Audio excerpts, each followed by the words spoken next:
Assalamualaikum warahmatullahi wabarakatuh. Alhamdulillahirabbil alamin.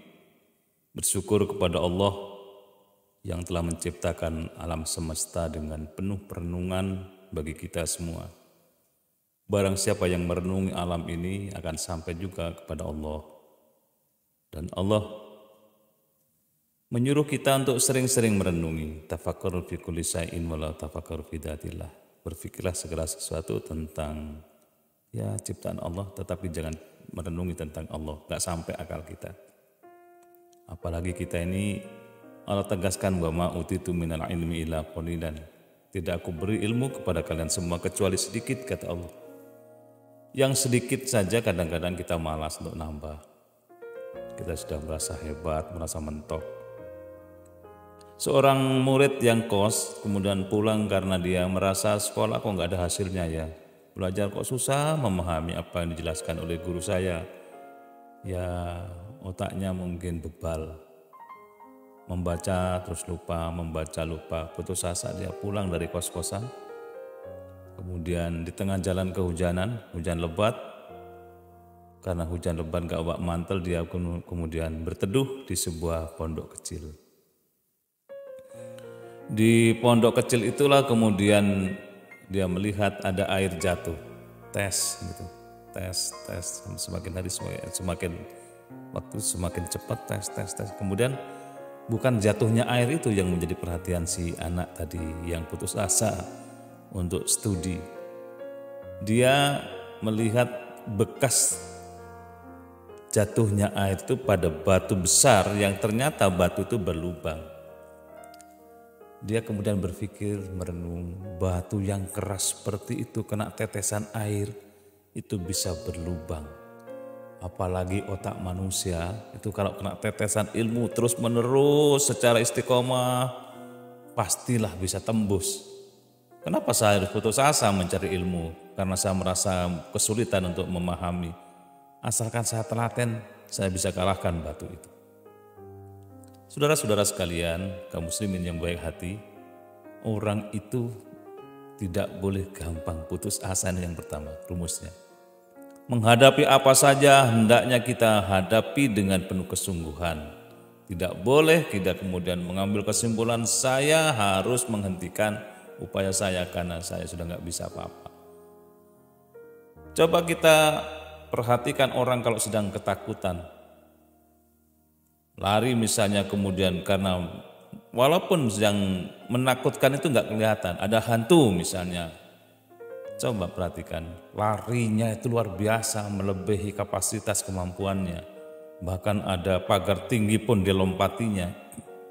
Itu apa artinya? Orang itu kalau sudah menggunakan potensi dirinya secara maksimal, apapun bisa dilakukan. Belajar itu tidak ada kesulitan sebenarnya asalkan ada kemauan keras dari kita. Kan orang Inggris bilang, there is no difficulties to do something. Tidak ada kesulitan untuk melakukan sesuatu asalkan ada kemauan dari kita. Murid tadi yang putus asa merenung, iya, air yang netes itu bisa membelah, bisa membuat batu berlubang, apalagi otak saya yang setiap hari ditetesi dengan ilmu oleh guru-guru yang ikhlas, guru-guru yang tekun, guru-guru yang luar biasa. Masa saya nggak bisa memahaminya? Ini yang pertama, kuncinya istiqomah, sungguh-sungguh. Yang kedua, yakinlah bahwa ikhtiar manusia itu akan membawa hasil asalkan dilakukan dengan serius di dalam hidupnya. Tidak boleh remeh-temeh, leha-leha, seenaknya. Orang sukses itu kalau kita perhatikan adalah mereka yang sungguh-sungguh. Coba lihat bagaimana B.J. Habibie, seorang presiden yang asalnya dari sebuah desa kecil di Sulawesi Selatan, menjadi seorang presiden, dan bukan sekedar presiden, tetapi menjadi intelektual muslim dunia, dan dunia kagum.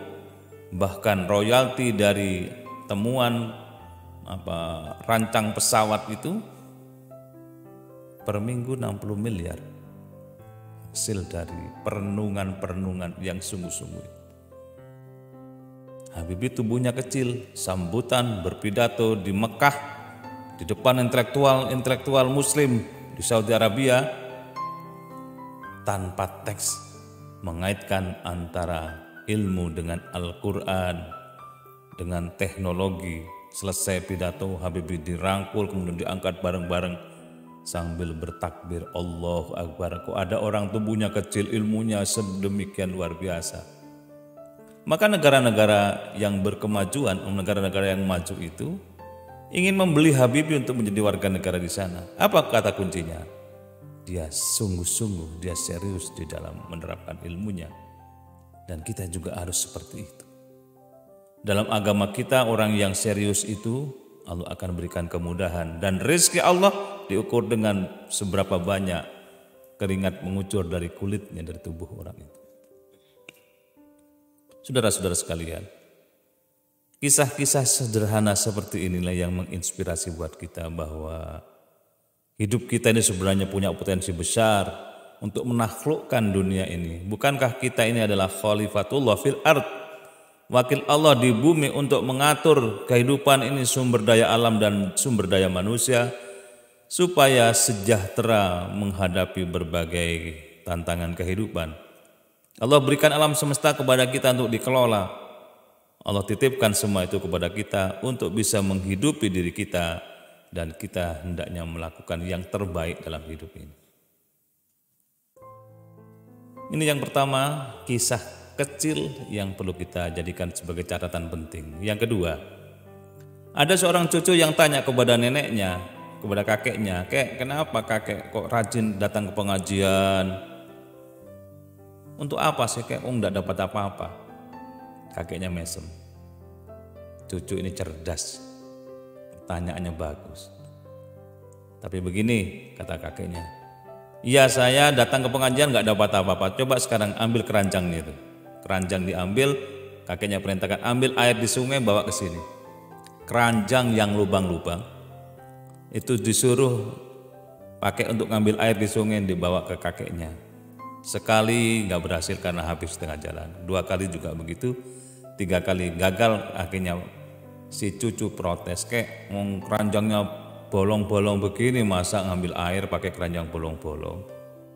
"Ya enggak bisa, kek."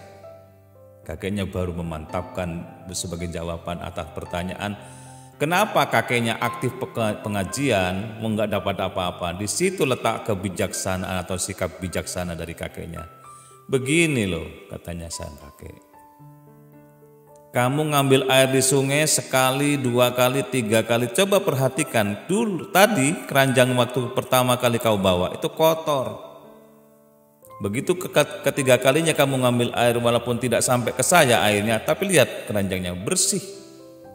Orang datang ke pengajian begitu. Walaupun gak dapat apa-apa, tapi jiwanya itu menjadi bersih, menjadi tenang, menjadi dekat kepada Allah, dan hidup menjadi damai. Nah, mantap. Apa disampaikan oleh kakek itu benar-benar mencerahkan, benar-benar memotivasi anak kecil supaya aktif melakukan kegiatan-kegiatan keagamaan walaupun kelihatannya nggak dapat apa-apa, tapi sebenarnya membersihkan jiwa, mendamaikan kehidupan, dan menjadi tenang dalam hidup ini. Saudara-saudara sekalian, pandai-pandailah kita mengambil hikmah di balik semua peristiwa yang terjadi, yang kita alami.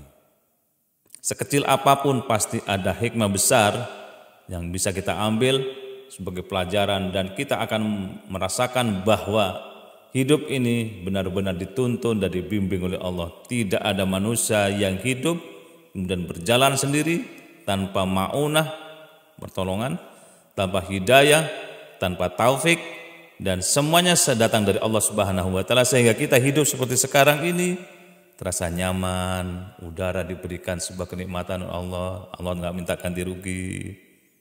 Pandangan kita bisa jelas, Allah juga tidak minta ongkos.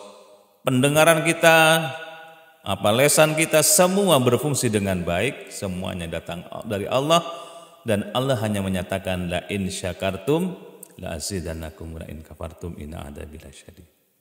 Singkat, padat, dan mudah-mudahan kita bisa ngambil hikmah. Penuh makna, berharga, dan kita semua bisa merasakan bahwa hidup ini tidak akan bisa lepas dengan Allah Subhanahu wa taala. Mudah-mudahan manfaat. Assalamualaikum warahmatullahi wabarakatuh.